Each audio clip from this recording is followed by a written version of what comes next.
Hello everyone, welcome to this YouTube channel. Friends, మీకు screen పైన question కనిపిస్తుంది కదా. ఈ క్వశ్చన్ అనేది మీకు కాంపౌండ్ ఇంట్రెస్ట్లో ఇన్స్టాల్మెంట్కి సంబంధించిన క్వశ్చన్ అండి. ఇది మీకు ఏపీపీఎస్సీ డిఏఓ 2022లో జరిగిన ఎగ్జామ్లో అడిగిన క్వశ్చన్ అండి. ఒకసారి ఈ క్వశ్చన్ని మీరు రెగ్యులర్ మెథడ్తో సాల్వ్ చేసి చూడండి. రెగ్యులర్ మెథడ్తో సాల్వ్ చేసి చూస్తే మీకు చాలా టైం పడుతుంది. బట్ నేను ఈ క్వశ్చన్ని మీరు ఏ రకంగా ఆలోచించవచ్చో ఇంకొక వేలో చెప్తా చూడండి ఒకసారి. ఇప్పుడు మీకు Sonia borrowed money and returned it in 3 equal quarterly installments of 4,200 each. What sum had she borrowed approximately if the rate of interest was 20% per annum compounded quarterly? ఆమె ఈచ్ ఇన్స్టాల్మెంట్ ఎంత కట్టిందండి? 4,200 కట్టింది. అట్లా 3 క్వార్టర్స్లో కట్టింది. అంటే ఎవ్రీ 3 మంత్స్కి ఒక instalment కట్టింది కదా. రేట్ పర్సెంట్ ఎంత? 20%. అయితే ఆమె అప్పు ఎంత తీసుకుంది? అప్పు ఎంత తీసుకుంటే 20% పర్ యానంకి 3 క్వార్టర్స్కి ఈచ్ క్వార్టర్కి 4,200 ఇన్స్టాల్మెంట్ అవుతుందని క్వశ్చన్ అండి. మీరు జాగ్రత్తగా అబ్జర్వ్ చేసినప్పుడు ఈ క్వశ్చన్ చదువుతున్నప్పుడే మీకు అర్థమైపోవాల్సింది ఏంటంటే, ఆమె 4,200 ఈచ్ క్వార్టర్కి కట్టిందంటే ఆమె కట్టిన మొత్తం అప్పు ఎంత? 12,600 అప్పు కట్టింది, అంతేనా? ఓకే, మీరు 12,600 అప్పు కట్టారంటే మీరు తీసుకున్న అమౌంట్ 12,600 కన్నా తక్కువ ఉండాలి, అంతే కదా. ఇప్పుడు మీరు 12,600 మొత్తం అప్పు కట్టింది 12,600 ఇంట్రెస్ట్తో కలిపి, అంటే మీరు అంతకన్నా తక్కువ తీసుకొని ఉండాలి కదా. చూడండి, ఈ వాల్యూ నా ఆన్సర్ కాదు, ఈ వాల్యూ కూడా నా ఆన్సర్ కాదు. ఈ వాల్యూ 12,400 కన్నా ఎక్కువ ఉంది, ఈ వాల్యూ 12,600 కన్నా ఎక్కువ ఉంది.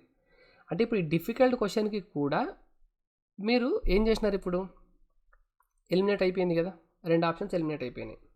క్లియర్? ఇప్పుడు ఇంకొక 2 ఆప్షన్స్ ఉన్నాయి కదా, ఆ 2 ఆప్షన్లో కూడా నాకు ఈ ఆన్సర్ కాదని నాకు అర్థమైపోతుందండి. నేను ఓన్లీ ఒక 10-15 సెకండ్స్లోనే ఈ ఆన్సర్ కాదని నేను చెప్పేస్తాను. అది ఎలా చెప్తానంటే మీరు ఒక కాన్సెప్ట్ వినాలి. ఇప్పుడు నేను చిన్నగా ఒక స్టోరీ చెప్తా. ఆ స్టోరీ తోటి మీ కాంపౌండ్ ఇంట్రెస్ట్లో చాలా వరకు ఒక కమాండ్ వస్తుంది, చూడండి ఒకసారి. ఇప్పుడు మీరు నా దగ్గరకు వచ్చి, అన్న నాకు ఒక 1,000 రూపాయలు కావాలన్నారు. ఓకే, ఇస్తా అన్న నేను. ఆర్ అనేది 10% దగ్గర వడ్డీకి ఇవ్వమన్నారు నాకు. 10% దగ్గర సరే, అది కూడా ఒప్పుకున్నా. టైం పీరియడ్ 3 years అన్నారండి. అంటే మీరు వచ్చి, అన్న నాకు ఒక 1,000 రూపాయలు కావాలి, 10% రేట్ పర్సెంట్ దగ్గర ఇవ్వు, బట్ నేను నీకు డబ్బులు అన్నీ కలిపి 3 సంవత్సరాల తర్వాత ఇస్తా అన్నారు అనుకోండి. 3 సంవత్సరాల తర్వాత అమౌంట్ ఎంత వస్తుందండి? 1331 అవుతుంది. ఇది రేట్ 10% అంటే ఏమవుతుంది మీకు? 1331 కదా. సారీ, 10% అంటే 1/10 కదా. 10³ అనేది ప్రిన్సిపల్ అయితే 11³ అనేది మీకు అమౌంట్ అవుతుంది. అంటే 3 సంవత్సరాల తర్వాత మీరు నాకు వచ్చి 1,331 రూపాయలు ఇవ్వాలండి. సరే అని చెప్పేసి మీరు 1,331 రూపాయలు తీసుకోవడానికి అగ్రీ అయినారు.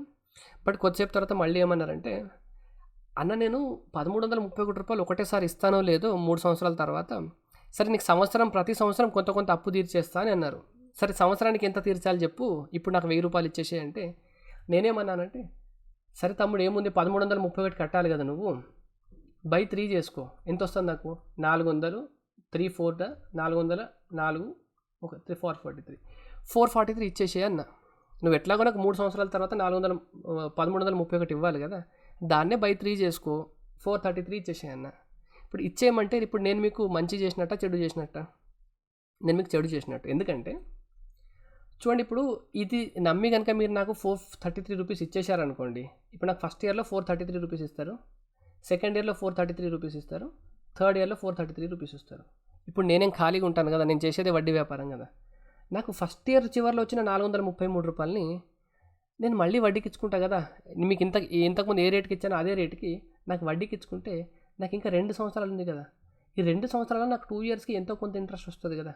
ఒక్కొక్క ఇయర్కి అయ్యి వస్తే 2 సంవత్సరాలకి ఇంట్రెస్ట్ వస్తుంది కదా. అంటే మీరు నాకు ఫస్ట్ ఇయర్ చివరిలో ఇచ్చిన అమౌంట్ నాకు 2 సంవత్సరాల తర్వాత ఏమవుతుంది? 433 రూపీస్ రిటర్న్ వచ్చి ఆ 2 సంవత్సరాలకి నాకు ఎంతో కొంత ఇంట్రెస్ట్ వస్తుంది. మీరు నాకు సెకండ్ ఇయర్ చివరిలో ఇచ్చిన అమౌంట్ మళ్ళీ 433 అది అమౌంట్ రిటర్న్ వచ్చి 1 yearకి ఎంతో కొంత ఇంట్రెస్ట్ వస్తుంది కదా. చూడండి, దీనివల్ల నాకు ఏం జరుగుతుంది? 433 × 3 అంటే మీరు నాకు ఎంత ఇవ్వాలో అంత వచ్చేస్తుంది, ప్లస్ నాకు ఇంకా 3 ఇంట్రెస్ట్లు ఎక్కువ వస్తున్నాయి. మరి ఇదే పని మీరు చేసుకోవచ్చు కదా. మీకు కనుక కాంపౌండ్ ఇంట్రెస్ట్ ఇన్స్టాల్మెంట్ వచ్చనుకోండి, మీరు ఏం చేసుకోవచ్చు ఇదే పని? నాకు మీరు ఏమి ఇవ్వాలి? 1,331 మీకు 3 సంవత్సరాల తర్వాత ఇవ్వాలి. మీరు ఫస్ట్ ఇయర్ చివరిన మీ దగ్గర 443 రూపాయలు ఉన్నారనుకోండి, ఇదే డబ్బుని మీరు వేరే వాళ్ళకి వడ్డీకి ఇచ్చుకోండి. సెకండ్ ఇయర్ చివరిన మీకు 433 రూపాయలు ఉన్నాయనుకోండి, దీన్ని మీరు వేరే వాళ్ళకి వడ్డీకి ఇచ్చుకోండి. మీకు 2 సంవత్సరాలు అయ్యేసరికి మీ దగ్గర ఏముంటుంది? థర్డ్ ఇయర్ ఎండ్కి మీరు ఎట్లాగో రెగ్యులర్గా ఇవ్వాల్సిన 433 ఉంటుంది. ఇక్కడిచ్చిన వడ్డీకి సంబంధించి 433 ప్లస్ 2 సంవత్సరాలకి ఇంట్రెస్ట్ వస్తుంది మీకు.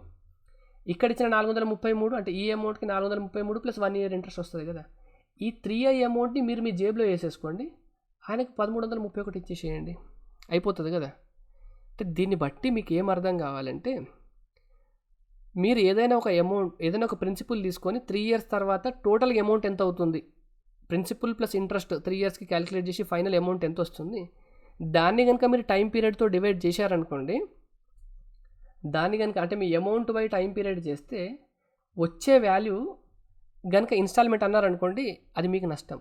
మీ ఇన్స్టాల్మెంట్ వాల్యూ దీనికన్నా తక్కువ కావాలి. ఇది మీకు మోస్ట్ ఇంపార్టెంట్ పాయింట్ అండి. అసలు మీరు ఎంతమంది అబ్జర్వ్ చేశారో నాకు ఇప్పటివరకు తెలియదు, కానీ మీ అమౌంట్ బై టైం పీరియడ్ చేస్తే ఎంత వాల్యూ వస్తుందో దానికన్నా ఇన్స్టాల్మెంట్ వాల్యూ తక్కువ ఉండాలి. మరి ఆ తక్కువ వాల్యూ ఎలా ఉండాలంటే నేను ఎక్స్ప్లెయిన్ చేస్తాను, చూడండి ఒకసారి.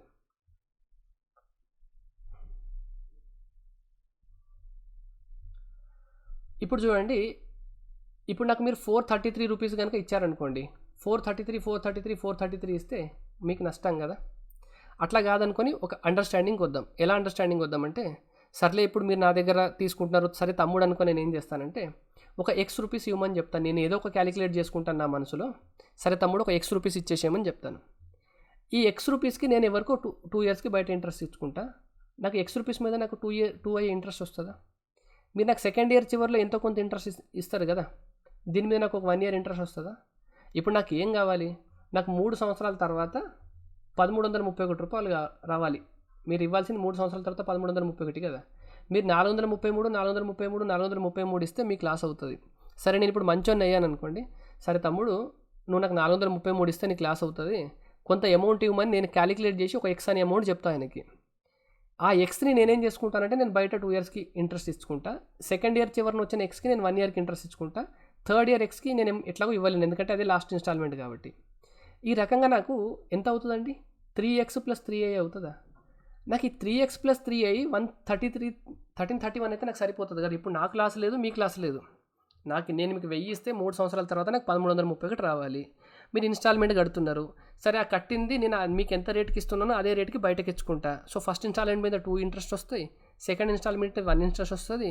సో ఆ 3 ఇన్స్టాల్మెంట్లు ప్లస్ ఈ 3 వడ్డీలు కలుపుకుని నాకు 1331 వస్తే నీకు లాభం లేదు, నాకు ఇద్దరికి నష్టం లేదు కదా. సో ఇన్స్టాల్మెంట్ అనేది ఈ రకంగా లెక్క అవుతుందండి, అర్థమైందా? సో ఇక్కడికి రండి ఒకసారి, ఇక్కడికి. ఇప్పుడు ఈ క్వశ్చన్కి వస్తే, ఇప్పుడు చూడండి, మీరు 4200 రూపాయలు ఏం కడుతున్నారు, 4200 రూపాయలు ఈచ్ ఇన్స్టాల్మెంట్ కడుతున్నారు కదా.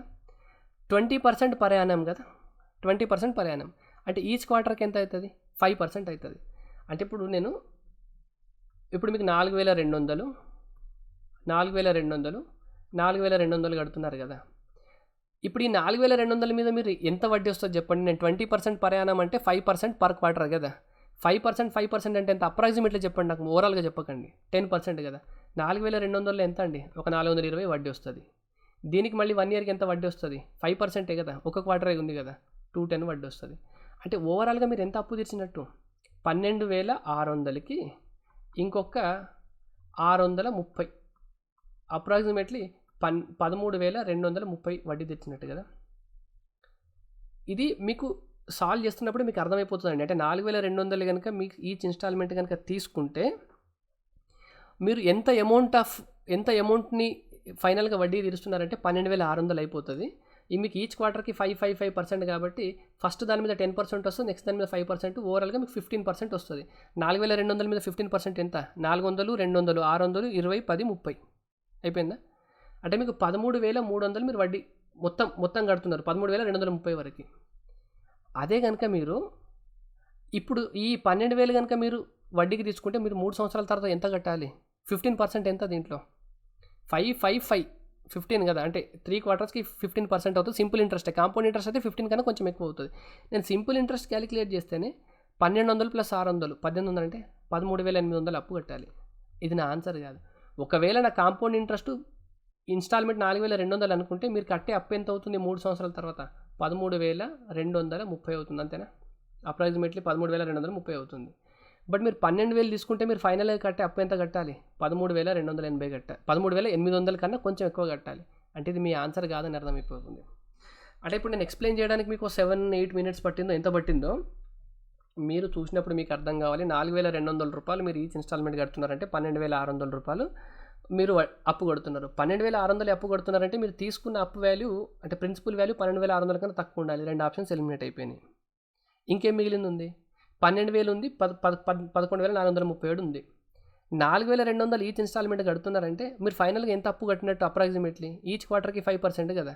సో ఫస్ట్ దాని మీద 5 2 క్వార్టర్స్ వస్తాయి, 10%. నెక్స్ట్ దాని మీద 5%. అంటే ఓవరాల్గా మీరు 15% కట్టినట్టు. ఇక్కడ మీరు కాంపౌండింగ్ కూడా చేయాల్సిన పని లేదు. 3 క్వార్టర్స్కి 3 5s కాబట్టి 15% క్యాలిక్యులేట్ చేయండి. 4,200 మీద 15% అంటే ఎంత? 630. అంటే మీరు ఎఫెక్టివ్గా 12,600కి 630 వడ్డీ కడుతున్నారు. అంటే ఎఫెక్టివ్గా అంటే 13,200 300 అవుతుంది. ఇప్పుడు ఈ రెండిట్లో దేనికి అంత అమౌంట్ అవుతుందో చూడండి. ఆ 8% దగ్గర దీన్ని కనుక చూస్తే మీకు 13,800 అవుతుంది. అంటే దీన్ని కనుక మీరు ఇన్స్టాల్మెంట్ క్యాలిక్యులేట్ చేస్తే మీ ఆన్సర్ ఖచ్చితంగా 4,200 కన్నా ఎక్కువ ఉండాలి. ఐ హోప్ మీకు ఇది అర్థమైంది అనుకుంటా. సో మీరు ప్రతి క్వశ్చన్ని కనుక నేను మొత్తానికి సాల్వ్ చేస్తాను అనుకుంటే ఈ క్వశ్చన్కి మీకు రెగ్యులర్ మెథడ్లో సాల్వ్ చేయడం మీకు వచ్చని అనుకుంటున్నాను నేను. బట్ మీకు తెలిసి ఉండాలండి, కాంపౌండ్ ఇంట్రెస్ట్లో ఇన్స్టాల్మెంట్ కాన్సెప్ట్ అనేది మీకు కనుక క్లియర్గా అర్థమవుతే ఇది సబ్జెక్ట్ అండి, అంతే, ఏం లేదు. మీరు మ్యాథ్స్ని ప్రతిదాన్ని నంబర్స్ లాగా చూసుకొని రేషియో అంటే 4:5 4:5 బట్టి పట్టారనుకోండి, సబ్జెక్ట్ అంత ఇంట్రెస్టింగ్ ఉండదు. ఐ హోప్ ఈ సెషన్ మీకు నచ్చింది అనుకుంటా. మీరు కనుక మన ఛానల్ని సబ్స్క్రైబ్ చేసుకోకపోతే చేసుకోండి. మనం నెక్స్ట్ ఇంకొక కాన్సెప్ట్తో కలుద్దామండి. Thank you so much for watching this video.